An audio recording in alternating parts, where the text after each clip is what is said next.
지난 시간에 우리가 묵상했던 말씀은 사도 요한에게 천사가 이렇게 당부합니다. 이 책의 예언의 말씀을 지키는 자가 복이 있다, 이렇게 말씀하셨습니다. 그래서 말씀을 듣기만 하는 게 아니라 이 말씀대로 준행하는 사람들이 복이 있다. 오늘 말씀은 계속해서 사도 요한에게 천사가 당부합니다. 이 책의 예언의 말씀을 임봉하지 말라, 때가 가까우니라, 이렇게 말합니다. 여기서 임봉하다는 것은 봉인해서 닫아두는 겁니다. 뚜껑을 닫아두는 게 임봉하는 건데, 임봉하지 말라는 겁니다. 때가 가깝기 때문에. 이 말씀은 다니엘서 예언의 마지막 당부와 아주 대조적입니다. 다니엘서 12장 4절을 한번 우리 찾아볼까요? 마지막 때까지 이 말을 간수하고 이 글을 봉함하라. 많은 사람이 빨리 왕래하며 지식을 더하리라. 다니엘에게는 이 예언의 말씀을 천사가 봉함하라는 거야. 비밀로 간직하라는 거예요. 그런데 오늘 말씀 사도 요한에게 뭐라고 그럽니까? 이 천사가 임봉하지 말아라 그럽니다. 정반대의 말이에요. 이유를 뭐라고 그럽니까? 때가 가까웠다는 거예요. 어떤 때가 가까웠다는 겁니까? 마지막 때가 가까웠다는 거예요. 이 마지막 때는 하나님의 심판과 구원이 완성되는 때입니다. 성경이 말하는 종말은 그래서 미래적인 종말을 의미하지만 미래만 말하는 게 아니라 과거에 있었던 종말적인 사건, 현재에 있는 종말론적인 상황, 비가 오고 창수가 나는 삶에서 만나는 위기를 포함하고 마지막 미래적인 종말을 말한다. 그리고 개인적인 삶에 있어서는 우리의 인생의 삶을 마치는 죽음을 의미합니다. 이 다니엘에게 주신 이 마지막 때에 관한 말씀은 이 마지막 때에 어떤 믿음의 자세로 감당해야 되는지를 증거합니다. 세 가지인데 이 말을 간수하라 그럽니다. 이 심판과 구원의 약속이 반드시 이루어질 거기 때문에 흔들리지 말고 배반하지 말고 인내하며 끝까지 믿음을 잘 지키라는 말씀입니다. 둘째 뭐라고 그럽니까? 이 글을 봉함하라 그럽니다. 봉함하라. 이 봉함하다는 말은 잘 보존하라는 뜻입니다. 종말에 대한 잘못된 신앙들이 있어요. 하나는 임박한 종말이라 그래서 주님이 곧 오신다고 막 사람들을 두렵게 하는 종말 신앙이 있잖아요. 지연된 종말 신앙. 이 땅에서 천년 만년 살 것처럼 주님이 안 오실 것처럼 사는 이런 종말 신앙에 오염되거나 훼손되지 않도록 밀봉해서 잘 보존하라는 뜻입니다. 월권에서 오버하지 말고 분수를 지키며 주님 다시 오실 날을 두렵고 떨리는 마음으로 준비하며 살아가는 말씀인 줄로 믿습니다. 끝으로 이 다니엘에게 하신 말씀은 많은 사람이 빨리 왕래하며 지식이 더하리라, 이렇게 말합니다. 다니엘 이후에도 수많은 예언자들을 하나님께서 보내셔서 이 마지막 때에 관한 말씀을 예언하셨어요. 메시아 왕국의 도래, 그리스도 왕이 오신다는 거예요. 구약의 예언자들의 예언대로 예수 그리스도가 이 땅에 오신 줄로 믿습니다. 마지막 예언자가 세례 요한이라고 하거든요. 마태복음 3장 1절에는 뭐라고 예언했냐면 그때에 세례 요한이 이르러 유대강야에 전파하여 가로되 회개하라, 천국이 가까이 왔느니라. 천국이 가까이 왔다는 겁니다. 천국, 하나님 나라, 하나님의 통치가 가까이 왔다. 그날 주의 날, 여호와의 큰 날, 하나님의 통치가 이루어진 날, 하나님 나라가 가까이 왔다는 겁니다. 때가 가까우니라. 마가복음 1장 14절에 이렇게 되어 있습니다. 요한이 잡힌 후 예수께서 갈릴리에 오셔서 하나님의 복음을 전파하여 가라사대 때가 찼고 하나님 나라가 가까웠으니 회개하고 복음을 믿으라. 아멘. 이게 세례 요한의 외침이기도 했고 구약의 선지자들이 외침이기도 했고 오늘 사도 요한에게까지 이어져 가는 줄로 믿습니다. 한마디로 회개하라, 천국이 가까이 왔다. 하나님의 심판과 구원이 감추어진 기밀이기 때문에 지금은 알 수가 없어요. 몇 월, 며칠, 몇 시에 언제 어떻게 온다는 거 성경에 나와 있지 않아요. 하나님의 권한에 있기 때문에. 하지만 그날에는 모두 확실하게 알게 될 줄로 믿습니다. 누가복음 17장 27절로 30절에 예수님께서 마지막 때에 말씀하시면서 이렇게 얘기합니다. 노아의 때에 된 것과 같이 인자의 때에도 그러하니라, 이렇게 말합니다. 노아가 홍수를 대비해서 방주를 만들 때 사람들이 알았습니까? 몰랐습니까? 모르고 조롱했잖아요. 그런데 언제 알게 됐습니까? 하늘에서 비가 쏟아져서 물이 차오르기 시작할 때 알게 된 거예요. 롯의 때와 같으리니 이렇게 말합니다. 소돔과 고모라를 멸망하겠다고 경고했는데 소돔과 고모라의 사람들이 알았습니까? 몰랐습니까? 몰랐어요. 그런데 언제 알게 됐습니까? 하늘에서 유황불이 떨어져서 소돔과 고모라를 불태울 때 그때 깨달았다는 거예요. 홍수와 유황불이 내리기 전까지는 무시하고 무관심했지만 홍수와 유황불이 쏟아지는 순간에 비로소 깨닫게 될 것처럼 지금은 모르지만 그날에는 깨닫게 되는 줄로 믿습니다. 근데 그날 깨달으면 너무 늦어요. 그래서 예언자들을 보내시고 사도 요한을 보내시고 그 아들 예수 그리스도를 보내신 줄로 믿습니다. 그런 맥락에서 오늘 말씀에 이 책의 예언의 말씀을 임봉하지 말라, 때가 가까우니라 하는 말씀은 봉인되었던 예언이 봉인 해제됐다는 것이고 하나님의 심판과 구원의 날이 이제 가까이 왔다는 거예요. 진짜 가까이 왔다는 거예요. 기후 위기로 인해서 2050 거주 불능 지구, 지구의 온도가 3도씨, 5도씨 평균 기온이 상승하면 살 수 없는 공간이 될 거라는 겁니다. 전 세계가 기후 위기로 인한 전 인류의 종말을 과학자들이 경고하고 있습니다. 또 심각한 위기가 뭐라고 그랬습니까? 핵 전쟁의 위기라 그랬죠. 이 핵 발전은 꺼지지 않는 불, 통제할 수 없는 불에다가 손을 댄 거예요. 결국 그게 부메랑으로 돌아오는 겁니다. 세상의 종말도 얼마 남지 않았어요. 개인의 종말은 어떻습니까? 많은 사람들이 천년 만년 살 거라고 생각해요. 영원하지가 않아요. 세상의 종말, 인생의 종말은 반드시 있고 그날에 하나님의 심판대 앞에 서게 되는 줄로 믿습니다. 그때가 가까이 왔다는 겁니다. 그럼 어떻게 해야 되느냐? 성경이 말하는 것은 두려워하거나 자포자기하라는 말이 아닙니다. 누가복음 21장 34절로 36절 종말에 대처하는 믿음의 자세에 대해서 이렇게 증거합니다. 이러므로 너희는 장차 올 이 모든 일을 능히 피하고 인자 앞에 서도록 항상 기도하며 깨어 있으라 하시니라. 아멘. 결론은 뭡니까? 항상 기도하며 깨어 있으라는 겁니다.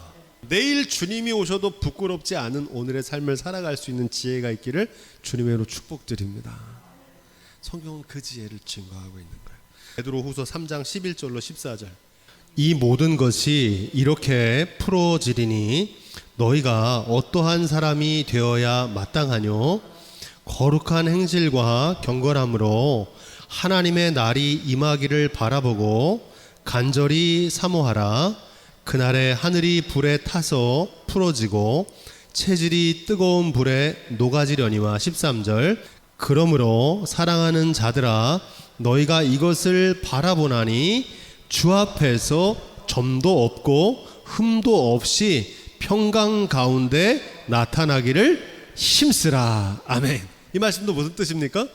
하늘이 무너지는 것 같은 위기의 상황에서 두려워할 게 아니라 그날이 있다는 걸 알고 주 앞에서 흠도 없이 점도 없이 믿음의 신실한 삶을 살도록 힘쓰시기를 주님의 이름으로 부탁을 드립니다.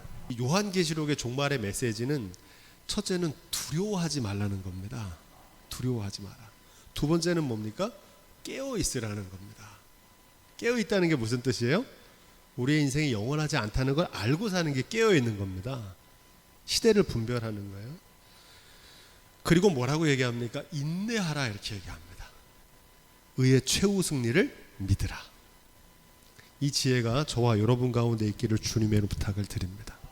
그래서 성경이 말하는 종말의 메시지는 마지막 하나님의 심판대가 있다는 걸 알고 오늘을 하나님의 자녀로 청지기로 사명자로 사시는 지혜가 있기를 주님의 축원드립니다. 그렇게 사는 사람들이 더 잘 살아요. 이 균형 잡힌 종말 신앙을 회복하는 저와 여러분들이 다 되시기를 주님의 이름으로 축복드립니다. 그래서 요한계시록을 읽어야 되는 거예요. 자, 11절 말씀. 이 말씀은 한마디로 얘기하면 그냥 내버려 두라는 겁니다. 더러운 자는 그대로 더럽고 의로운 자는 그대로 의를 행하고 거룩한 자는 그대로 거룩하게 내버려 두라는 겁니다. 하나님의 가장 무서운 형벌은 징계와 책망이 아닙니다. 그냥 내버려 두시는 겁니다. 징계와 책망은 누구한테 하냐면은 돌아올 수 있는 사람들, 사랑하는 자들에게 하시는 겁니다.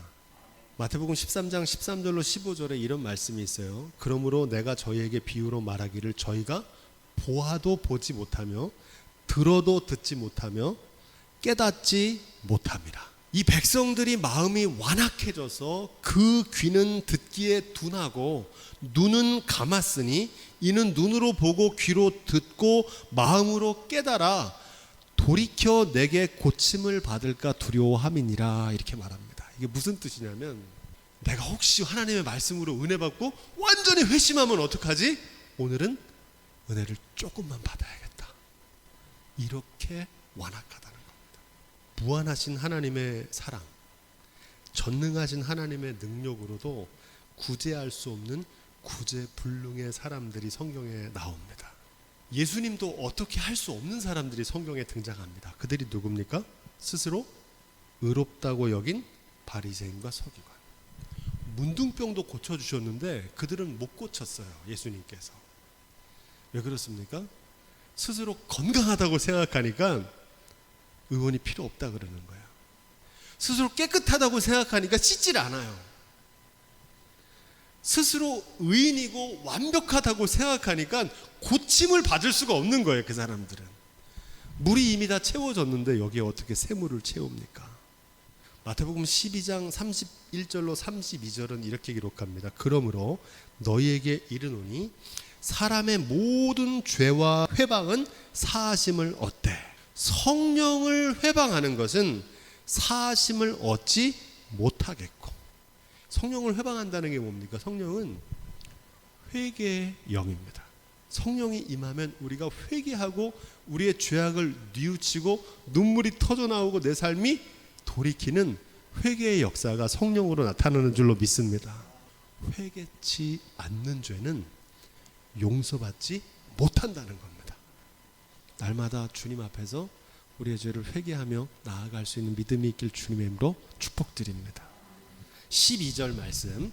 보라 내가 속히 오리니 내게 줄 상을 내게 있어 각 사람에게 그의 일한 대로 갚아주리라. 아멘. 하나님은 오래 참으십니다. 하지만 영원히 참지 않으세요. 행한 대로 보응하신다는 건 심는 대로 거두게 하신다는 겁니다. 사람이 무엇으로 심든지 그대로 거두리라. 주님이 속히 오신다고 했는데 왜 2000년 동안 안 오셨느냐? 한 사람이라도 더 회개할 수 있는 기회를 주시느라고 지난 2000년을 기다리신 거예요. 하나님 얼마나 사랑하시면 때가 찼는데도 기다리시는 거예요. 그러나 주의 날이 도적같이 오리니 그날에는 하늘이 큰 소리로 떠나가고 체질이 뜨거운 불에 풀어지고 땅과 그 중에 있는 모든 일이 드러나리로다. 아멘. 어떻게 옵니까? 도적같이 와요. 아무도 몰라요. 그래서 깨어 있어야 되는 거예요. 아직 기회가 있을 때 빨리 돌이켜 회개하는 지혜를 촉구하고 있는 줄로 믿습니다. 하나님의 본심은 심판으로 멸망하는 게 아니고 구원하기를 원하시는 줄로 믿습니다. 하나님께서는 세상을 이처럼 사랑하사 독생자를 주시고 구원하기를 원하시는데 그럼에도 불구하고 세상이 멸망하는 이유가 무엇일까요? 그 이유는 하나님의 사랑이 부족하거나 하나님의 손이 짧아서가 아닙니다. 우리의 회개치 않는 완고함과 완악함 때문입니다. 모세를 돌로 쳤단 말이에요. 이스라엘 백성들은. 이사야는 톱으로 켜서 죽였어요. 예레미야는 옥에 가두고 에스겔은 가시와 찔레 가운데 거하게 하고 내 아들 독생자를 보내면 그 아들의 말은 듣겠다 그러고 예수님을 보내셨는데 예수님은 십자가에 달아 죽였어요. 사도 바울 얼마나 위대한 사도입니까? 그 사도 바울의 말도 안 들어요. 완악하고 고집이 센 사람들은 방법이 없어요. 그래서 심판과 멸망이 임하게 되는 줄로 믿습니다. 이제라도 돌이켜 강팍한 마음을 녹여 주옵소서. 돌이켜 회개할 수 있는 지혜가 저와 여러분 가운데 있기를 주님의 이름으로 축복드립니다. 13절, 나는 알파와 오메가요, 처음과 나중이요, 시작과 끝이라. 이 말은 하나님은 창조주 되시고 동시에 심판주가 되시는 줄로 믿습니다. 세상은 하나님께로부터 왔다가 하나님으로 끝나게 되어 있어요. 역사도 그렇습니다. 하나님으로부터 시작해서 하나님으로 끝나요. 종결됩니다. 우리 개인의 인생도 마찬가지입니다. 하나님께로부터 와서 하나님께로 다시 돌아가는 존재인 줄로 믿습니다. 결국 우리가 천국에 들어가게 되는데 천국에 들어가기 전에 하나님의 심판대 앞에 서게 된다는 겁니다. 천국은 하나님의 통치를 뜻합니다. 이 하나님의 나라 천국은 예수 그리스도의 초림으로 시작되었고 2000년 전에 예수님이 오심으로 하나님 나라가 시작되었고 예수 그리스도께서 다시 오시는 재림으로 완성되는 줄로 믿습니다. 알파와 오메가란 말이 그런 뜻이에요. 사도신경에서 이렇게 고백하잖아요. 본디오 빌라도에게 고난을 받아 십자가 못 박혀 죽으시고 장사한 지 사흘 만에 죽은 자 가운데서 다시 살아나시며, 이 고백은 예수님의 초림을 뜻합니다. 십자가와 부활에 대한 사건을 믿는 겁니다. 여기까지는 잘 믿어요. 그런데 문제는 그 다음입니다. 하늘에 오르사 전능하신 하나님 우편에 앉아 계시다가 저리로서 산자와 죽은 자를 심판하러 오시리라. 이 말씀은 고백은 하는데 잘 못 믿어요. 우리 죄를 대속하신 예수 그리스도는 잘 믿지만 우리를 심판하러 다시 오실 예수 그리스도는 믿지 못합니다. 마치 2000년 전에 예수님이 초림으로 오실 때 구약의 모든 유대인들은 예언자들의 말을 듣고 메시아를 고대했어요. 언제 메시아가 오시느냐. 근데 2000년 전에 베들레헴 말구유에 주님께서 오셨는데 유대인들 알았습니까? 몰랐습니까? 양떼를 치던 목자들만 알았고 이방의 박사들은 알았는데 정작 유대인들의 왕이나 유대인들 제사장들은 몰랐어요. 그분의 말씀을 듣고 그분의 기적을 보고 그분의 모든 걸 듣고 보았음에도 불구하고 믿었습니까? 안 믿었습니까? 안 믿었어요. 오늘날 주님이 다시 오신다고 주님의 재림을 고백하면서도 주님의 재림을 기다리지 않습니다. 안 오실 거라고 생각해요. 하지만 주님은 반드시 속히 오실 줄로 믿습니다. 언제 오실지 모르지만 깨어 있어야 돼요. 이 복음이 회복될 수 있기를 주님의 이름으로 축원드립니다. 14절 앞에서 하나님의 말씀을 지키는 자가 복이 있다고 그랬는데 또 다른 축복이 나옵니다. 그 두루마기를 빠는 자는 복이 있다 이렇게 말합니다. 이 두루마기를 빤다는 것은 빨래하는 거거든요. 깨끗하게 빤다는 뜻입니다. 그 두루마기를 빠는 자는 누구냐? 계시록 3장 3절로 5절에 이미 우리가 배웠던 말씀인데 제가 읽어드릴게요. 그러므로 너희가 어떻게 받았으며 어떻게 들었는지 생각하고 지키어 회개하라. 만일 일깨지 아니하면 내가 도적같이 이르니 어느 시에 내게 임할는지 내가 알지 못하리라. 그러나 사대에 그 옷을 더럽히지 아니한 자 몇 명이 내게 있어 흰 옷을 입고 나와 함께 다니리니 그들은 합당한 자인 연고로다. 이기는 자는 이와 같이 흰 옷을 입을 것이요 내가 그 이름을 생명책에서 반드시 흐리지 아니하고 그 이름을 내 아버지 앞과 그 천사들 앞에서 시인하리라. 회개한 자들은 흰 옷을 갈아입을 거라는 겁니다. 그들이 바로 이 옷을 빤 자들이에요. 계시록 7장 13절로 14절 이는 큰 환난에서 나오는 자들인데 어린 양의 피에 그 옷을 씻어 희게 하였느니라. 한마디로 이 두루마리를 빠는 자는 누구냐? 어린 양의 피로 속죄함을 받은 사람들, 회개한 사람들입니다.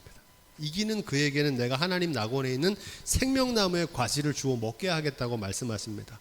이 에베소 교회에 보낸 편지에 아주 유명한 말씀이 나와요. 4절 5절 그러나 너를 책망할 것이 있나니 너의 처음 사랑을 버렸느니라. 그러므로 어디서 떨어진 것을 생각하고 회개하여 처음 행위를 가지라. 뭐 해야 된다는 거예요? 회개해. 오늘 본문의 마지막 문들을 통해 성에 들어갈 권세라는 말이 나오는데 이 거룩한 성 예루살렘입니다. 우리가 앞에서 배웠잖아요. 거기에는 큰 성곽이 있고 문들이 있다 그랬죠. 12개 문, 이름도 적혀 있고 그 문은 천국에 들어가는 관문입니다. 그 문들을 통하여 성에 들어갈 권세를 누린 사람들은 예루살렘 성에 합당한 사람들을 말합니다. 그들이 누굽니까? 그 두루마기를 빠는 자, 어린 양의 피에 옷을 씻고 회개하는 자들이 새 예루살렘 성의 주인공이 되는 줄로 믿습니다. 어려운 얘기가 아니고 쉽게 얘기하면 천국에 어떻게 들어가는 거냐면요, 하나님의 천국 관문 앞에서 회개하셔야 들어가요. 내 공로를 내세워서 가는 게 아니에요. 그 앞에서 나의 죄를 허물을 모든 죄악을 참회할 때 주님께서 저와 여러분들을 깨끗게 하셔서 천국으로 인도하시는 줄로 믿습니다. 어떻게 사람이 새롭게 될까요? 회개하는 깊이만큼 새롭게 됩니다. 자, 마지막 15절 말씀은 성에 들어갈 자들, 아까 배웠잖아요. 성에 들어갈 자, 누가 들어간다고 그랬어요? 어린 양의 보혈에 그 옷을 빠는 사람들은 들어간다고 그랬죠. 회개한 자 들어가는데 못 들어가는 사람들이 나오는 겁니다. 성 밖에 있는 사람. 누가 못 들어가느냐? 6명이 나와요. 여기서 걔들은 본능에만 이끌려 사는 짐승 같은 삶을 가리키는 은유입니다. 베드로후서 2장 22절 참 속담에 이르기를 개가 그 토하였던 것을 돌아가고 돼지가 씻었다가 더러운 구덩이에 도로 누웠다 하는 말이 저희에게 응하였도다. 성경에서 개는 미련하고 어리석은 인생을 가리키는 은유입니다. 개들은 자신의 생존만을 위해 활동하는 짐승처럼 본능을 쫓아 사는 사람들을 말합니다. 그들은 성 안에 들어갈 수 없어요. 거듭난다는 건 뭐냐면 이게 바뀌는 거예요. 예수님 통해서 변화돼서 하나님의 거룩한 자녀로 살게 된 줄로 믿습니다. 술객은 뭐냐면 단순히 마술살 얘기하는 게 아니라 돌로 떡을 만드는 매직, 마법이거든요. 돌멩이로 금덩이를 만드는 거예요. 부동산 투기, 원래 부동산은 누구의 겁니까? 땅은 하나님의 것이잖아요. 근데 그거 가지고 막 자기 욕망을 추구하는 거예요. 이게 술객입니다. 매직, 돌로 떡을 만드는 거예요. 이런 사람들은 천국에 들어갈 수 없다. 왜 그렇습니까? 인생이 마치는 날 그 누구도 예외 없이 하나님의 심판대 앞에 선다는 사실을 이 술객들과 개들과 우상숭배자들과 행음자들은 그 말씀을 끝끝내 멸시하면서 외면하며 살아왔기 때문에 반드시 불못에 들어갑니다. 바라기는 저와 여러분들이 그 자리에 서지 않기를 주님의 이름으로 축원드립니다.